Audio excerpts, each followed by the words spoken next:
d'accord avec le consentement anticipé, avec le fait qu'une personne, par exemple, qui peut avoir des problèmes cognitifs dégénératifs, l'Alzheimer, je sais que votre père Non, j'en ai parlé a- publiquement. alors, est-ce que vous êtes d'accord avec le consentement anticipé? Tellement, tellement. Depuis que je suis en politique, ça va faire 15 ans au printemps, c'est l'enjeu qui me touche le plus et qui me déchire le plus.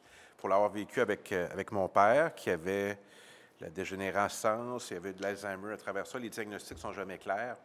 Si mon père avait pu choisir, il aurait certainement signé un formulaire lui permettant d'avoir accès à une mort anticipée. Et c'est ce que je souhaite pour moi-même. Et j'en ai parlé justement, je l'ai parlé avec ma conjointe récemment, parce qu'on a beaucoup d'antécédents dans ma famille, des oncles, des tantes, ma grand-mère, et on a eu cette discussion-là. À 46 ans, j'ai cette discussion-là. On ne sait pas quand ce mal-là peut frapper. Alors, s'il y a un enjeu sur lequel je n'ai aucun doute, aucune ambiguïté, de toute façon, c'est les gens qui décident pour leur vie. Je ne peux pas savoir comment ça me touche, cet enjeu-là. Alors, je l'ai lu, le rapport, et j'ai vraiment pleuré à la fin parce que c'était notre histoire de famille et ça sera peut-être la mienne éventuellement. Alors, moi, je vais assurément voter, si ça devient une loi dans le sens du rapport, je vais assurément voter pour. Et je veux rappeler à des gens qui auraient des doutes là-dessus, laissez les gens décider pour leur vie. Je me souviens d'avoir eu une discussion avec une religieuse à ma circonscription qui me disait « M. Bérubé, vous ne pouvez pas voter pour la loi parce que c'est la loi de Dieu. Mais la loi de Dieu s'appliquera à vous, selon vos croyances, puis je suis aussi croyant que vous, mais pour moi et pour les gens qui souffrent. » Puis là, moi, je suis d'une génération où nos parents décèdent, hein, 46, 45 ans, là, beaucoup, j'en vois. Laissez-les décider. Alors, je souhaite qu'on puisse légiférer. Et là-dessus, vous me touchez dans le plein cœur parce que je suis totalement en faveur de ça.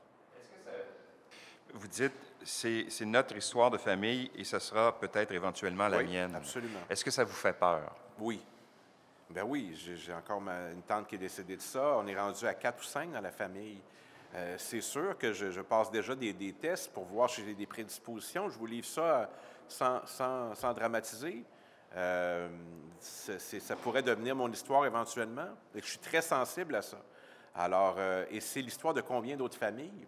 Des fois qu'on ne veut pas dire, parce que je me souviens de ma mère qui ne voulait pas en parler, qui n'en parlait pas aux membres du reste de la famille, jusqu'à temps que mon père décède, parce qu'elle ne savait pas comment expliquer ça, qu'un homme bardé de diplôme, beaucoup plus, beaucoup plus spectaculaire que moi au plan de l'art oratoire, tout arrêtait.